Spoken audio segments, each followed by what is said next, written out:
Maduka chere wana Mhanduwe tinokutambirai kunhau dzomanhoko dzozuwa rwechigumi mwedzi waGunyana. Nyasi zambuko Robert Bridge radoka rakaita kuzara nevanhu nokuda kwekusatikadziwa zvisvinu kwemapepa avo nebazi rokutsvaka mari rosimura. Bazi iri ratoti vanhuwo ndo vane mhosva yekuzvinonotsa nokuti vari kunyora zvisizvo pamapepa avo. Vanonge vachifanira kuti vabhadhare mari idzo vari kunyepa kuti zvinhu zvavatenga ndezvemari, saka vari kunonotsiwa. Heno ikweyo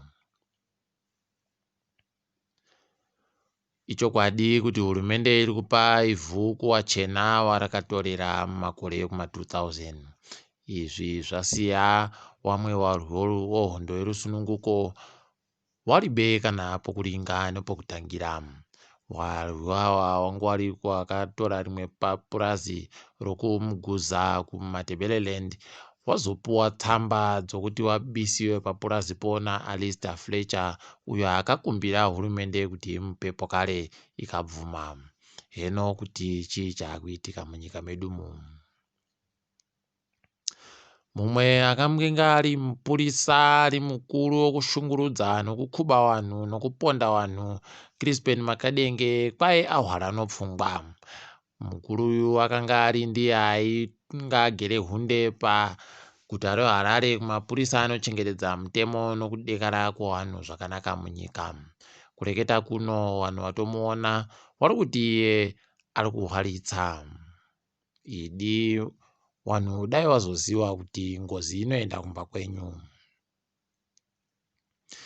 Nyasi matare edzimhosva adoka ari kutakanura vanhu mhosva dzavanga vari kupomerwa nehurumende. Godfrey Kurauone atakanwa mhosva yache zvisinei nokuti anga agara akapfikirwa kwemazuva anosvika 40. Vamwe vatapiwo nhau vakanga vaenda koita hurukuro nevasikana vatatu veMDC vasununguwawo pokare mhosva yavaipomerwa. Anonzi Edwin Moyo aimbova ndiye mukuru weKondozi State akatorewa nehurumende kwai awana mari inosvika mamirioni 15 ekuAmerica kuti aingidzire maseenzero papurazi pache kumarondera. Mari kwai yabva kune umwe nyamari wokuUnited Arab Emirates. Idi tinomushuvira tuzvinu toringa dzopasirese. Vamwe wana gavhena wokuKenya kwai wagoti imba yekutepfenyura yeNational Media Group ireke kugoita tuzvinu nokuda kwokuti yangara iri kuburitsa nyaya dzouori hwavari kuita.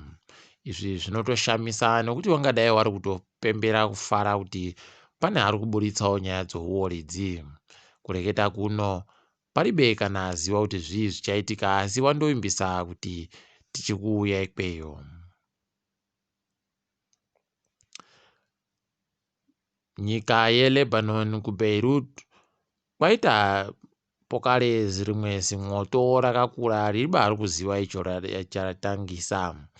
Zimwoto ratopfuta nyasi zviribe kana tsanangudzo. Lebanon ndiyo yakaita pokare mabhambu akaputika zviribe aziva kuti chii chaaputitsa akakuwadza nokuuraya vanhu vazhinji. Heno kuti nyika iyi yapindiwa nemhepo rudzii. Munyaya inonyadzisa kana kureketa, kune vamwe vakuru vehurumende yekuTanzania vakaenda